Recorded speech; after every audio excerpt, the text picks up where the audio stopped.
د هیره منډۍ لنډې کیسې قدرمنو اورېدونکو ستړي مه سئ په دې هیله چې جوړ او روغ به یاست. درنو اورېدونکو نن درته یوه بله د عبرت نه ډکه لنډه کیسه وړاندې کوم په دې هیله چې تر پایه راسره مل پاته سي. زموږ د کلي د هدیرې په غیږ کې چې په ټوله سیمه کې لویه هدیره ده، ډېر تنکي ځوانان په خوږه خوب ویده دي. څوک په بدۍ کې، څوک په خدایي مرګ، څوک په ترافیکي پیښه کې، او څوک بیا په داسې جهاد کې له منځه تللي چې هغه د خپل نسلي ورور په خلاف روان دي. نن چې زه په دې لویه هدیره کې چې یو اوږد او په سلګونو کلونو لوی تاریخ هم لري قبر ته ناست یم، دا د تنکي ځوانې مرګ خاني قبر دی. د قبر پر کتبه ورته خپلوانو لیکلي دي ځوانې مرګ خانۍ. نن مې زړه غواړي چې ځوانې مرګ خانۍ ته د مغفرت ډېرې دعاګانې وکړم. زه او خانۍ د وړوکوالي ملګري وو. په سکول کې د لومړي ټولګي څخه بیا تر لسم ټولګي پورې یو ځای وو. په محله کې هم سره ګاونډیان وو. زموږ د دواړو مندې لکه څکه خوندې داسې سره ملګري وې. موږ کله هم د زړه حال یو له بله نه وو پټ کړی. تېر کال خانۍ ډېر سخت ناروغه سو. ډېر دارو درمل یې ورباندې وکړل، خو د روغتیا پر خوا یې ګام نه اخیستی. د دې ناروغۍ له مخه خانۍ له تېرو 3 میاشتو و ښار ته روږد سوی و. هر وخت به ښار ته روان و. پلار یې ښه پیسې درلودې، لوی کاروباري سړی و. د خانۍ سره د پیسو کمی هم نه و. هره ورځ به یې ځان ښه تیار کړی و او ښار ته به روان سو. د خانۍ عمر دا وخت 12 کاله و. خامه ځواني یې وه. د ځوانۍ توده وینه یې په جوش کې وه. د پیشن ډېر شوقي و. ما خو هیڅکله هم دی په داسې غلطو لارو نه ولیدلی چې په هغه کې ځوانان د خپلې ځوانۍ او ګرمې وینې د لاسه تباه کیږي.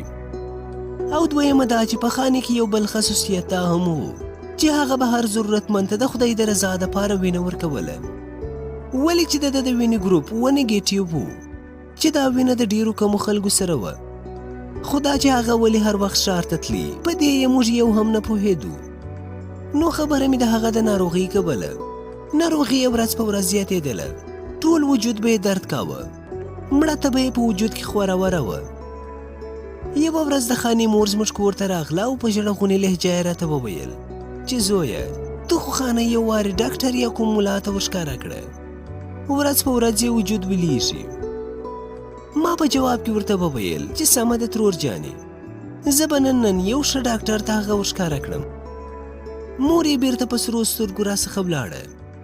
زه هم لږ ساعت وروسته د کوره ووتم او د خانۍ کور ته ورغلم. خانۍ په کور کې په خپله کوټه کې پر پلنګ پروت و. هغه مې قانع کړ چې ډاکټر ته راسره ولاړ سي. هغه په هماغه بدبویو جامو کې راسره روان سو. دواړه زما پر موټرسایکل کښېنستو او د ښار پر خوا روان سو. زما یو ملګری چې په یو پرایویټ هسپتال کې د یو نوموړي فزیشن ډاکټر سره نرس و، هغه ته ورغلو. هغه زموږ ډېر ښه هرکلی وکړ. د خانۍ دپاره یې جوس او زما دپاره یې شنې ترخې چای راوغوښتې. پر ډاکټر صاحب هم ډېر زیات رش و، خو د ملګري په برکت موږ ته ډېر ژر واره ورسېدی. ډاکټر صاحب ډېر خوږ انسان و. د خانۍ و کیفیت او حالت ته یې چې وکتل نو یو څو پوښتنې یې ځینې وکړې. بیا یې 2 ټسټونه راولیکل چې دا ټسټونه وکړي او بیا یې ماته ښکاره کړي. موږ د ډاکټر د کوټې څخه راووتو، راغلو لیبارټرۍ ته. هلته یې د خانۍ څخه تقریبا 10 سیسي وینه وایستله او موږ ته یې د نیم ساعت انتظار کولو وویل. نیم ساعت مو هاخوا دېخوا مجلسونه وکړل. ملګري مې راته وویل چې زه د خانۍ ټسټونه راوړم. هغه د لیبارټرۍ خوا ته ولاړی. لږ ساعت وروسته بیرته راغلی. د ټسټونو رپورټ ورسره و. موږ یې ډاکټر صاحب ته ورواستوو. ډاکټر چې د خانۍ رپورټ وکتي نو یې وویل دومره خاصه کیسه نه ده، ستا د هډو تبه ده، خدای به دې ښې کړي له خیره. بیا یې پر پرچې دوا لیکل پیل کړل. ویلې ها دا واخله، پر وخت یې ورکوي، پرهیز دې بلکل نه کوي، د زړه د خلاصه دې هر شی خوري. موږ هم را ولاړ سو او د ډاکټر نه مو مننه وکړه. چې څنګه وتلو نو ډاکټر صاحب پر ما غږ وکړي. خانۍ ته یې وویل چې ته د باندې کښېنه، زه ستا دپاره یوه دوا ورلیکم. خانۍ او زما ملګري دواړه د باندې ووتل. ډاکټر ماته د کښېنستلو اشاره وکړه. زه پر څوکۍ ډاکټر ته مخامخ کښېنستم. ډاکټر په افسر د لهجه څخه وپوښتل دا ځوان ستا څه کیږي؟ ورته ومې ویل چې ډېر نږدې ملګری مې دی. هغه وویل ستا د ملګري د ایډز دی. ما وویل ایډز؟ له ما یې لاره ورکه کړې وه، نه پوهېدم چې دا هېڅ څه راته وویل. ډاکټر یو ځل بیا وویل هو ایډز یادوم. ما ورغبرګه کړه لکن ډاکټر صاحب خانه خو یو ډېر شریف او خانداني ځوان دی.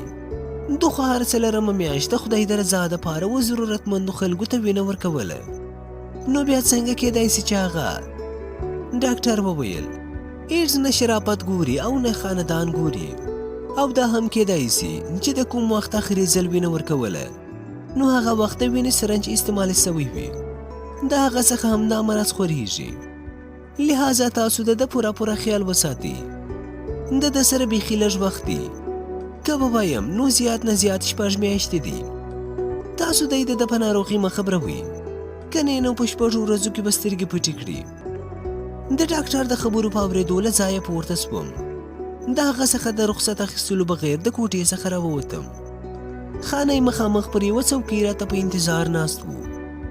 زه چې یې څنګه ولیدم نو راولاړ سو. موږ دواړه د هسپتال څخه د باندې راووتو. په یوه میډیکل کې مې دوا واخیسته. موټرسایکل مې د سټینډ څخه راویستی او پر کښېنستو چې په دې وخت کې خانې راته وویل یاره زه و تا ته یوه لاره درښیم، پر هغه درځه. ما هم ورسره ومنله. د ده پر راښودلې لاره ورروان سوم، کله پر یوه ګلۍ او کله پر بله ګلۍ. اخر یوې تنګې ګلۍ ته برابر شوم. خانې وویل چې پر همدغه تنګه ګلۍ درځه، خو لږ په کراره کراره درځه. زه هم په دې تنګه ګلۍ کې روان سوم. د کوڅې د هر کور یا دویم یا دریم کور په مخ کې به یوه زنانه ولاړه وه. موږ ته به یې ډېر په مینه او زیر زیر کتله. اخر دا چې کوڅې نه ووتم، خانې په مسکا راته وویل چې تا ته در معلومه ده چې دې کوڅې ته څه وایي؟ ما وویل نه یاره نه پوهېږم. ده په مسکا او رازداره انداز کې راته وویل دې کوڅې ته هیره منډۍ وایي. د دې خبرې په اورېدو سره زه د هغه په جواب او د ده په ناروغۍ پوه سوم چې دی څنګه او له کومه ځایه ناروغه دی. لیکن هغه وینه چې خانې به هره څلورمه میاشت د خدای د رضا دپاره ورکوله، د دې جواب را سره نه و.